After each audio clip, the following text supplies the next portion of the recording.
Hi, this is Rahim Zulfikar Ali from Excel Basement Private Limited.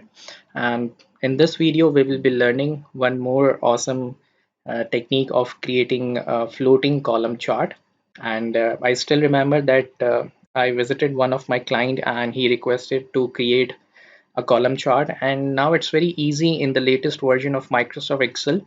But in the previous versions, we need to have more calculated columns and some of the tips and tricks required to create the floating column chart or floating bar chart.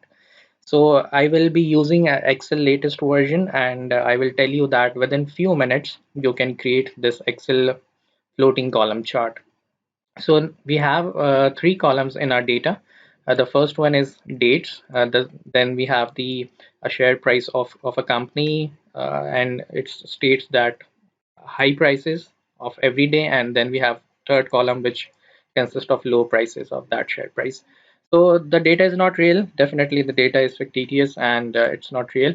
So the purpose is to make you understand that how you can create floating column chart. Okay, so now I will select these three columns and I will go to insert tab quickly, and then I will click on this line chart, and I will select the first type, which is the 2D line chart.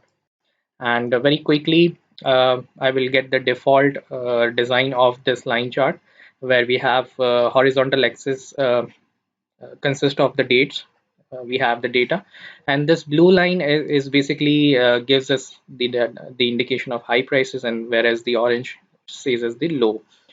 And we need to have in between this gap, we need to have bars, floating bars. Okay, so how we can do that? It's very easy. So first let me revise the chart title, and it's very easy. I will click on chart title and I will press equal sign and then A1, so that the same heading should reflect in my chart. Okay, now the technique would be when I click on my chart. Okay, so you can see on the right side there are three buttons: plus, painter kind of symbol, and there is a filter, a small button. So what I need to do is I click on this plus sign, and I will select from this list is called this option called up down bars, and I will check mark on this option. And as you can see that now the bars within this gap has been created, right? Now the next part is I don't need this blue line and the orange line in my chart, so I need to hide them. So I will uh, make this color as a no fill kind of technique. So let me just select first the blue lines, okay, and then um, selecting a series of this high line. Right click on it, you will get to notice about a contextual menu where you need to go to the last option, which is called format data series.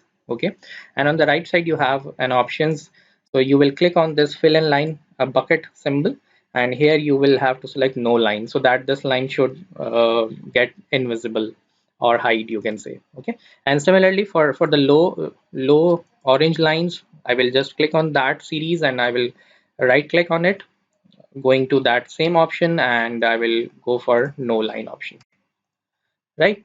So this is how you can create the floating bar charts. And one more interesting thing is that you can also start your vertical axis from any value other than 0, so that it should be look neat and nice and clean. So let me revise the vertical axis as well. So I will just right click on this vertical axis, y axis, and I will go to format axis, and then let's say if we want to start this as a minimum to 55. Okay, so now as you can see that I have just created, within few minutes I have created the floating column chart in Microsoft Excel. And this is how we can analyze the trend of a share price, that how it goes high to low each day. And it can be any kind of a data in which you assume that this floating chart will be useful for your either dashboard or a kind of a visual report. So I hope you like this technique. Thank you so much.